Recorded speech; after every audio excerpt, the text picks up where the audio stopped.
Hey, I'm Jake, and today I am inking this Skyheart page, and I'm also talking about the 5 things that I learned last year that I think made me a better person, helped advance my career, and I think made me just, I guess, have a more balanced life. So I'm going to share those things, and hopefully you can learn something from that as well. All right, let's do this.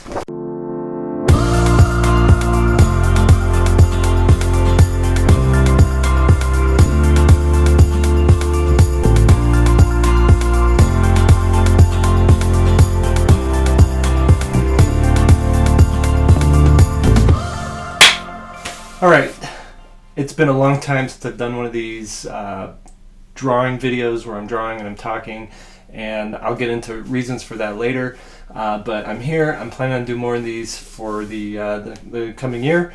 And I guess since it's been a while since I've done these where I just talk straight to you, there's some house cleaning. I got to do a few things I wanted to mention and talk about. Number one, at the end of last year, I got one of these planners from Passion Planner, I think is what it's called. They sent me one of these to check out to see what I thought of them. What's cool about this planner is it's already doing the things that I do myself in my own personal planner. And number one, what is it? It allows you to like reflect on your month or on your week and look at what you did well, look at where you need to improve, and help you to record. And it's almost like part journal, part planner. And I think that's super cool. Like, number one here, how are you different between this past month and the month before it? What or who are you especially grateful for this past month? So these are things that I think help you improve and make you a better person if you reflect on these things and you think about them and you write them down and you go back and read them.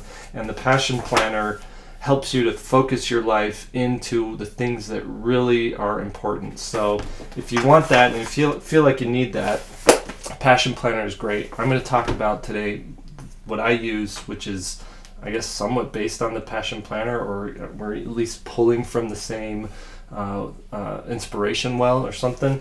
But Passion Planners are pretty cool. Check them out. Number two, I did this great video with Jesse Lab last year. He posted it, and I just haven't had a chance to share it on YouTube yet, but you got to check it out. He came to my house, he interviewed me in my studio, and it was a lot of fun. I haven't had that much fun in a while. Just hanging out with another artist, talking about what drives us, what's inspiring us, what makes us better, those kinds of things. So check that out. The link is below. Here's a little sample of the video, and yeah. And the third thing, last thing, before I get into the meat of the show today, and that is Drawings 4. Drawings 4 pre-orders are out now. Not only that, but I'm going back to reprint Drawings 1. It's been out of print for 2 years. So many people have asked, how do I get a copy of Drawings 1? Will you please reprint it? So I'm giving that a shot. I'm doing pre-orders. I'm going to see if there's interest here. And if there's enough people who pre-order it, we'll do a print run and get those books out to you. Drawings 4, as well as a pre-order, collects all of my art from last year, all packed into one book. And I use these things myself. I use these things for inspiration. You can see here, this is the first Drawings 1 that I'm reprinting. Just all the drawings that I did that year. This is Drawings 2. These are all available in the shop. And what's cool is I keep these on my desk and I use them for inspiration. This is Drawings 3, the one that came out last year. I'll grab them, I'll look at something that I did last year and think, oh, that was an idea that I was really getting into, and now I have a different perspective on it, and so it'll inspire me to work on whatever I'm working on now. So if you need inspiration, if you need something to fill your creative bank account, pick up the Drawings books, pre-order Drawings 4, and if you never got Drawings 1, you can now get you could pre-order a copy of that too. All right, enough of that. Let's get into what I'm going to talk about today, the 5 things that I learned last year, and I'm going to draw that page. All right, now before I get into these 5 things that I've learned, these 5 things that I wish I knew all along, I just want to talk a little bit about my accomplishments this last year. I had a big year I had failures, I had successes, but all in all, I learned a ton. And this is the groundwork for where I pulled these 5 things from. This is what happened this last year, professionally, personally, all different kinds of things in my life that I feel like I've learned so much from. So I'm not going to go into detail on all this because that could get boring, but I'm just going to run through things that I accomplished so that we have some groundwork to build the rest of this conversation on. So first things first, books. This year I came out with 2 books. 2 books were published from traditional publishers. Who's the Grossest of Them All? Little Bot and Sparrow. I self-published drawings. I self-published the drawings robot edition, which was just a digital download, but it collected all my robots. And then Drawings 3 was the other thing that I self-published. I illustrated a book, an entire book, and I also came up with a second book that I wrote and drew. I made a book dummy for it, and that was a ton of work. Doing just figuring out the layouts and the story and all that stuff. I went through so many iterations and actually different story avenues before I finally got to it. So I think I made 4 or 5 different book dummies, and each of those had multiple passes. I think this last one had 10 passes before I finally got to where I liked the layout of the story and the pages and everything. A lot of work. And then on Skyheart, I did 2 chapters of which I think is like 40-ish pages, along with concept art for it and story writing out the story and hammering that out. Failures there was I wanted to finish Skyheart. I wanted to put it out, and I didn't do that. And I wanted to finish that other book that I only got the book dummy finished. I wanted to have that book finished as well.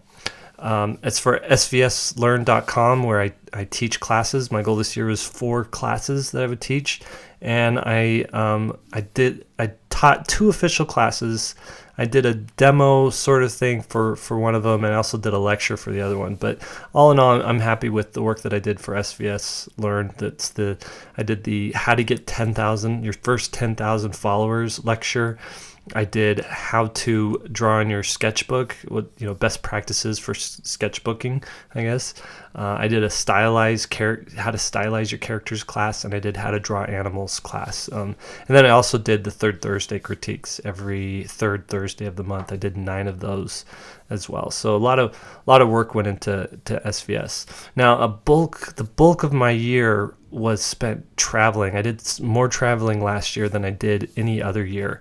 And I visited, I'll just run through the cities really quick that I visited. I did either a book signing, a school visit, or a convention in all of these. And some of these, like Salt Lake and Provo and New York, I did 2 things, 2 or 3 things as well.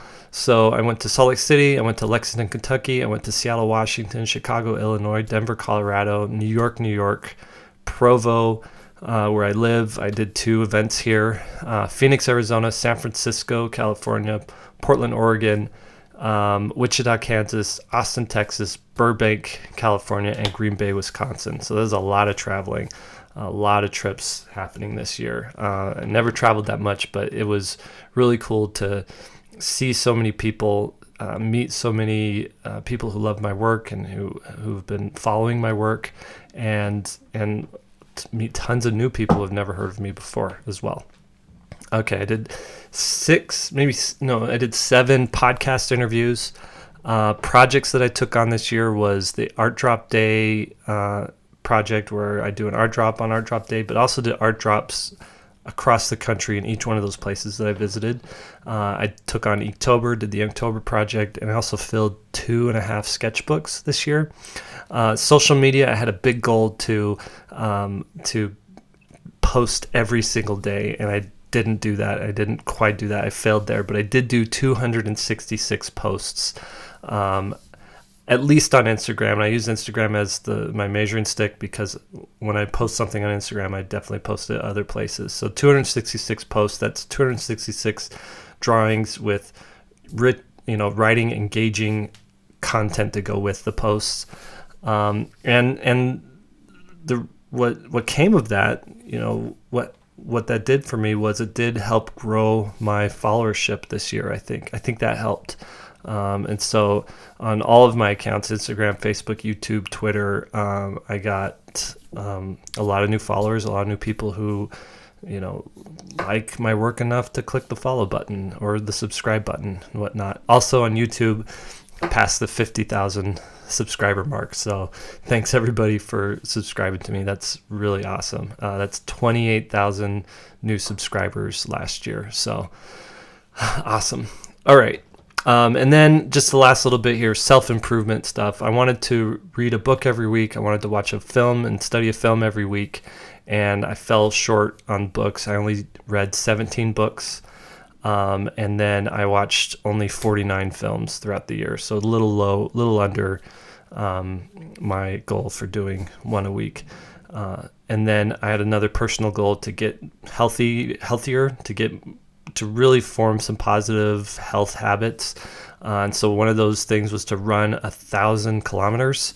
And I ended up running 747 kilometers. So I fell short of that goal, but that's the most I've ever run in a year, which was good, 747 kilometers.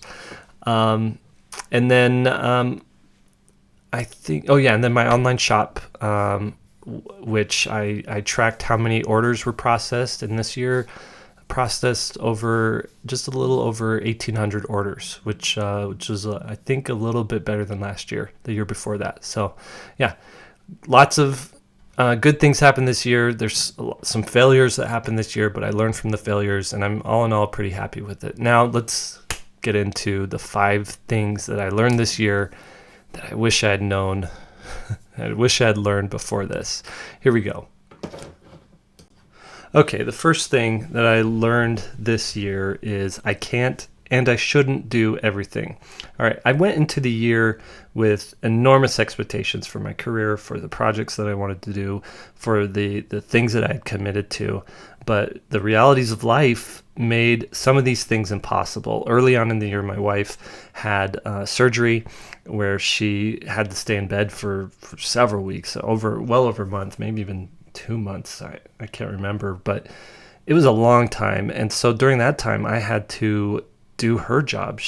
We have 5 kids. She is the homemaker, the mom, the person who runs this house, and she could not do that.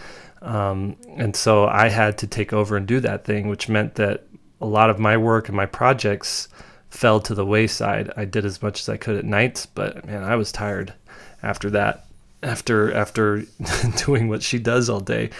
I should say now she is fine. She's 110% better. She is great, and she is just a ball of energy who's back at it. And she's actually, she is a huge inspiration to me because of how devoted she is to keeping this family running and making sure people are well taken care of, not just emotionally, but physically and socially, all these different things. I'm always trying to match her intensity. She's the hardest worker I know, and I always think, okay, I have to work at least as hard as Allison. And so I think if you're going to attach yourself to somebody, to get a partner for the rest of your life, find someone who challenges you and makes you strive to be better than what you are. That's actually a good idea for another video to talk about that. But anyways, going back to this one, number 1, I can't and I shouldn't do everything. So what I realized was I had packed my schedule and the projects and everything so tight that when any little thing happened that threw that off, it meant that there was work that wasn't going to get done. And so a lot of these projects fell by the wayside. There was things that I just dropped the ball on. And I'm just going to run through a quick list of these things that I dropped the ball on. Number 1, Skyheart. I did not finish that book. My goal was to finish it, and that just fell by the wayside because of how tight this schedule was packed. Number 2, I had wanted to do a video every week for YouTube, and again, when my schedule got full, videos dropped out, and I didn't do videos. Number 3, Inktober. I really dropped the ball in Inktober in that I run the Inktober social media, so Inktober Instagram, the Inktober Facebook, and the Inktober Twitter pages, and I just didn't have time to put content out there and really engage the community. And I think because of that, it was a lost opportunity to grow the Inktober audience even more. And I had some people say, I stopped following this. Following you on Instagram or whatever, the Inktober Instagram, because there just wasn't content being posted on there. Okay, so these are all areas that I dropped the ball on, and what I realized, and this is the solution, is there's two things to handle this. Number one, be more judicious and realistic with your vision for what you need to do. I need to be more realistic in that. If I want to take on this project, audit the project, see how much time it takes to do that project, and look at how much time I have and see if that works, and allow for twice as much time or half as much time extra, just in case something happens in my life that throws it off. So being realistic with how much time I have. And number two, put time into things that only I can do, and delegate the other stuff that anyone can do to either collaborators or assistants. Okay, so this year I took on an intern, which was amazing, and I'd been offered opportunities to have interns before, and I was just like, I don't know what to have them do. I kind of handle everything. I don't know what to delegate to them, and so I always said no. But this year I was like, fine, I'll take on an intern, and he turned out to be the greatest thing ever, and turned into my assistant, who now works for me 1 day a week. And what I handed off to him were all these things that I was doing myself that I didn't have to do. Like, he handled my orders. He handled scanning all my artwork, organizing my files on the computer. He handled updating websites and just dealing with all this stuff that didn't have to be done by me, so that I could focus on writing and drawing and working on my projects. And so delegating was one of those reasons that I go back to this number one thing, that I shouldn't do everything. I shouldn't be doing everything. I can delegate to someone else. Now, maybe you can't take on an assistant, or you can't have an intern or whatever, but you can have collaborators. And that was the other thing, is I was contacted by Kesh, who's this great illustrator out of India. He's also a videographer, an editor, and he offered to edit my videos for me. And so that was another thing that I could collaborate with him. I could send him video footage and have him edit it together, and he handled all of the videos for my book tour and just made some great content. And that was a great way to allow me to focus on the things that I'm really good at, which is drawing, and the things that I really want to do, which is drawing and writing and creating more content. And letting him do the stuff that I didn't have to do. I'm not the best video editor. I'm not the best at, making these YouTube videos. I kind of just slap them together, and he really is an artist for that. So number one thing to take with you into this next year is you can't and you shouldn't do everything. Just be realistic with what you can do, and delegate whatever you can. Okay, number two, planning and scheduling. Now, I know how to plan, I know how to schedule, but I really figured out a system this year that works for me, and it helps me to be way more productive. And number one is, I figured out when I'm the most productive, when I'm the most creative, and when I am the least productive and the least creative during the day. And I planned my days to maximize how productive or creative I am. Okay, so I learned to break my days down into these time blocks, and in those time blocks, I would only do one thing during that time block, and not try to multitask between other things. So what I've learned and what I found out is I'm way more creative in the mornings, and my productivity is better in the mornings, and it all just kind of degrades and slows down the longer, the deeper into the day that we get. So afternoons, I'm more likely to be unfocused and and scatterbrained. And in the evenings, I'm really bad at staying on task. And so what I used to do is work late, try to get a bunch of work done at night, and I would always be distracted, and I'd have to get a snack, or I'd have to just watch this one video. And what I found was, when I wake up really early in the morning and work for an hour or an hour and a half, I could get more work done in that hour and a half in the morning than I would working 3 or 4 hours from 9 to midnight or 1 o'clock. Way more productive in the morning. So I changed my schedule around and started focusing on these productive creative hours and putting my projects that need the most creativity and the most production into these hours. So I call these time blocks, and my time blocks, I have 4 different time blocks in the day. So early mornings, that's 4 a.m. to 6 a.m.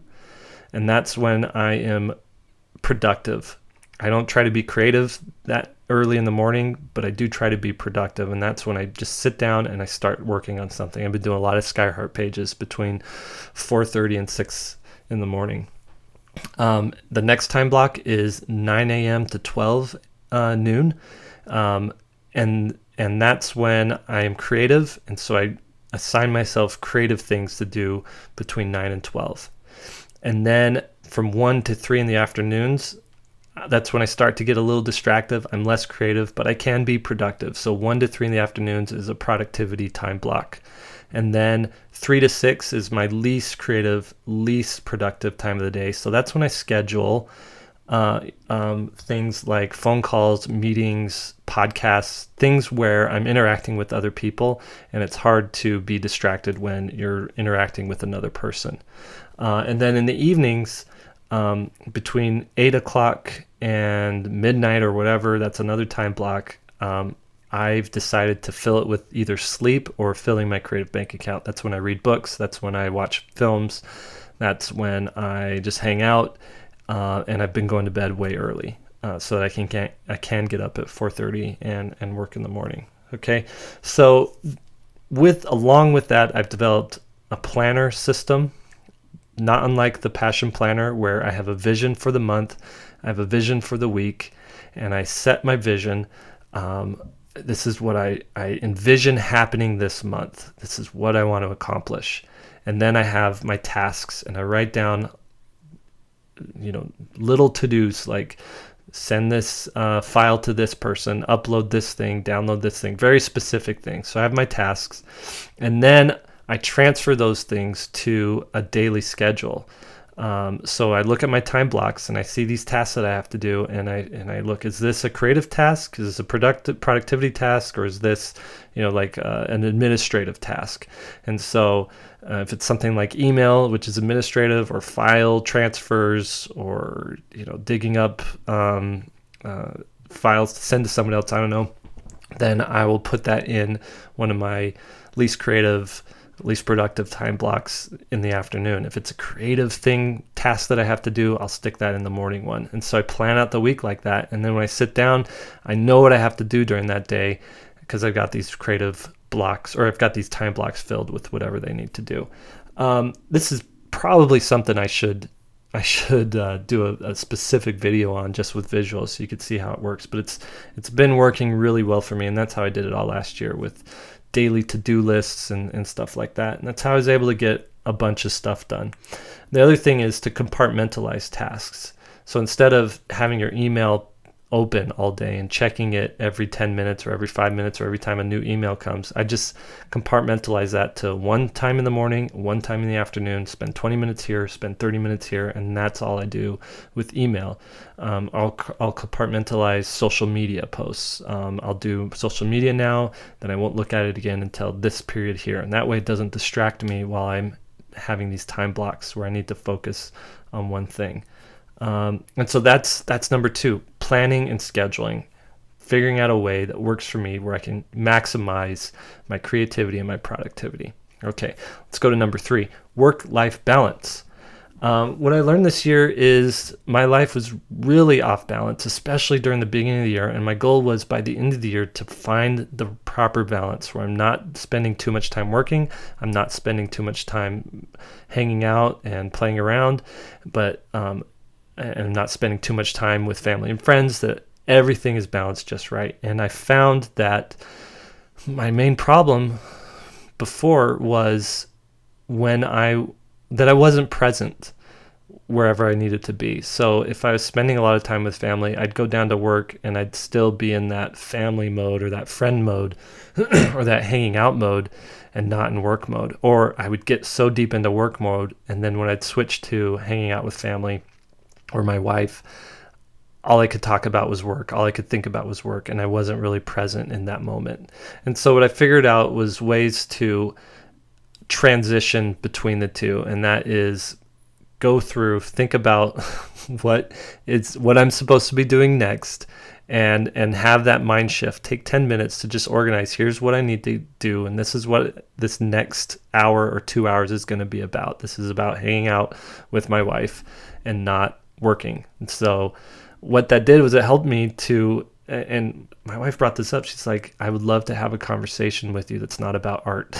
And I was like, oh my gosh, is that what I do? And she's like, yes. And so what I realized was I needed to be able to talk about things not related to the niche that I live my professional life in. And really, if you think about it, as a storyteller, which is what I am, as a creative storyteller, I want to tell stories to humans, which means I need to be able to relate to humans. And it's hard to relate to humans if you can only talk about one thing and not think about other people and other things. So I really worked hard this year in being able to have conversations that weren't about art or comics or Star Wars. And what I found from that is that it filled my creative bank account more, having these other real, genuine experiences outside of creativity. Filling your creative bank account can be done with both indirect experiences and direct experiences. Indirect experiences is films and reading books or comics or whatever, playing a video game. Direct experiences are things that you're happening with other people in real life. So taking a vacation, having a conversation with the person, going out to dinner, going to a museum and looking at these actual physical objects. And so that was a part of my work-life balance, was making sure that I was spending enough time filling my creative bank account so that I would have this creative currency to spend when I needed to create things. So this work-life balance, I realized the importance of having this life outside of work and finding that proper balance and being present when I was with people and with friends and with family, and being completely focused on work when I'm at work. Okay, that's number 3. Number 4, opportunity costs are real. Now, what do I mean by opportunity costs? When you are saying yes to something, it means you're also saying no to something. Okay, so opportunity costs are, what is the cost of the thing that you're saying no to, and is it more than the thing that you're saying yes to? Here's an example. And this is where I really learned about the importance of opportunity costs. When I was in Kentucky Comic-Con, I had this realization. This was back in March. And that was, I was at this convention selling prints, meeting people, doing commissions, and all I wanted to do was be at home working on Skyheart. And I realized that right there was more important to me. And working on Skyheart would be more important to me in the long run than making a few $1,000s that weekend at the Kentucky Comic-Con. That said, I did get to hang out with my friend Scotty Young. We had some good conversations, and we both kind of talked about that, like, we wish we were at home working on our projects. And so what I decided right then and there was, I knew I was going to be traveling a lot this year. I knew I needed to take time off from doing conventions, doing school visits, doing all that stuff in the next year so that I could just stay at home and work on things, because the opportunity to work on things, that cost of that was greater to me. The benefit from that was greater to me than it was to be doing these conventions. I also found that I was creating artwork and just things for the cons instead of for longevity. Skyheart is a longevity project. It's a book that hopefully people will read and reread, and as I create more chapters and more volumes of it, people will come back to the earlier ones and want to have it on their bookshelf and be a part of their library or whatever. A print, if I'm putting all that time and energy into prints, they don't do the same thing. They're more of like an immediate cash grab than something long term. Okay.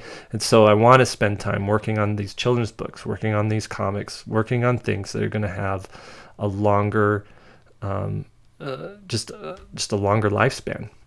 The other thing I realized, that's more of a big thing, but there's smaller things too. I realized that time spent answering emails and instant messages was also time not spent creating. And I looked at how much email I was getting from people asking really legitimate, important questions. Jake, your work means so much to me. Please tell me how I can break into the industry, or how do I find a mentor, or would you look at my portfolio and tell me what I need to improve on? And I really want to help everybody, but with the amount of emails, the volume that I get, I can't answer every one of these emails and these messages, and it pains my heart because I want to help people. But at the end of the day, do I want to create and make more things, or do I want to have a stack of emails that I've responded to? Or do I, is it going to be this Skyheart book or responding to people? And what essentially is more important to me, and that is making things. That's why I do these videos. That's why I do svslearn.com. That's one way that I can spend some time and help more people than individually answering people. Now, that doesn't mean I'm not going to answer emails. When I see one that I have time to answer, I'll do it. But for the most part, they don't even get opened because I just know it's going to frustrate me and I don't have time to do it.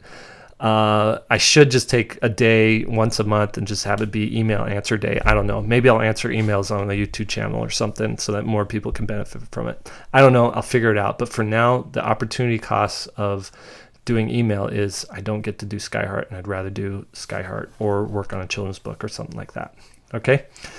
So that is number 4. And number 5 is I learned the power of my brand, okay? And by brand, I mean that thing that differentiates me from other artists. Everybody has a brand who's posting publicly online and who's specifically creative people who are out there sharing their work. You have a brand. You may not know it, but you do. It's everything from your profile picture, what you use for your profile picture, to your art style, to even how you word your profile or your biography, right? Your bio, or how you, I guess, the tone that you write your posts. So somebody might be more conversational, whereas somebody might be a little more serious, or somebody might be really funny. That's all a part of brand. And you look at your style, and that's a part of your brand. And at your profile picture, you might be a picture of your character. It might be a picture of you. It might be a logo. I personally use a logo, my JP logo. And so that's your brand. And over the years, I've been building this Jake Parker brand, and I've been able to build a considerable following of people who follow me for the things that I post. On Instagram, that's we're at 270,000 people. On Facebook, 190,000 people. And here on YouTube, I crossed 50,000 people this year at some point. 50,000 people who are subscribing to me. And so I look at all these numbers, and honestly, not a day goes by where I'm not thankful that many people really care what I have to say or what I have to share, or the drawings that I'm doing, that they're that interested in it. I'm super grateful for that. But the interesting thing, and this is what I learned this year, is what's the power of that? What's the power of that following? What can that actually do for me to help support my career? And my social media numbers, these numbers, they didn't translate to amazing book sales for Littlebot and Sparrow, or Who's the Grossest One of Them All, right? I talked to my agent, I talked to my publishers, and really the numbers weren't as high as they thought it would be, considering the amount of people who follow me. And so what I realized is that, okay, yes, I have this huge following, but there's just a small percentage of these people who are going to actually be activated to do something. Okay, now that's in publishing. On the flip side, in my personal online shop, my shop.mrjakeparker.com, I found that it did way better than I thought it did. This year I had 1,800 sales. And what that translates to is that I made roughly the same amount of money in my online shop that I did in publishing, which is crazy to me because I worked so hard in publishing. I did way more. There was way more investment of time, creativity, and labor with publishing and working on those books and working with people to create really good books than there was with what I did with my shop. With my shop, it was almost an afterthought. Yes, I would put a print in there every once in a while. I'd put some original art in there every once in a while. I'd come out with a book or something, but not the same equivalent amount of time and effort went into my shop as I did in publishing. So that tells me that that my online following will support my personal projects. They'll support that. They may also support my other publishing projects, but there might be a lopsidedness to supporting personal projects versus supporting publishing projects. It could also be that publishing takes such a big chunk out of the sales that I only see, such a small percentage of it, right? Who knows? I'm still trying to figure this out. But what I do know is that going into this next year, I'm going to continue working in publishing because I like publishing. I'm gonna use it as a platform to bring people to the Jake Parker brand who don't know about me already. But I'm also going to use it as a way to continue to build professional relationships, and it's going to be an outlet for creativity for me because I do love creating children's books, and I love telling stories for children, and I love the creativity that happens there and the collaboration that happens with art directors and editors. I do love that. And so it'll be a source of professional development for me. But I'm going to put more time, more creativity, more labor into my shop and into personal products. So I'm going to come up with more books, self-published books. Skyheart might be a self-published thing instead of going to a publisher. I love stickers, I love t-shirts, and I want to try my hand at doing those types of things as well, and just really put some love and some creativity and some effort into my shop as well. And so that's number 5, is really learning the power of your brand and where your strengths lie, and using and leveraging your followers to support you as an artist. You might be better off putting everything into publishing. You might be better off putting everything into personal projects. You have to figure that out and test it out and see where it's at. But for me, I'm learning that I need to divide some of my creative energy between the two a little bit better. That's the 5 things. I'll just run through them really quick. Number 1, I can't and I shouldn't do everything. Find out what you can and cannot do, commit to what you can do, and delegate what you shouldn't be doing to other people. Number 2, planning and scheduling. Break your days into time blocks and do your most creative stuff during the most creative time blocks of your day. Do your most productive stuff during your most productive things, and have administrative time blocks. Just figure out when you're most creative, when you're least creative, and fill your time blocks accordingly. Number 3, find a proper work-life balance and be present in whatever aspect of your life you're in. So if you're with friends and family, be present, be there, and try to have a life outside of this niche that you're having. Try to experience the full breadth of what life has to offer. That's one of the reasons I had kids, is I wanted to know what it was like to create a human and to raise a human and to see the world through the eyes of a human that's growing from nothing into something and watching them become a person. And that has been one of the most rewarding aspects of my life as well. Okay, so that's number 3. Number 4, opportunity costs are real. Figure out what you're not doing and what you are doing, and see which is a better use of your time, right?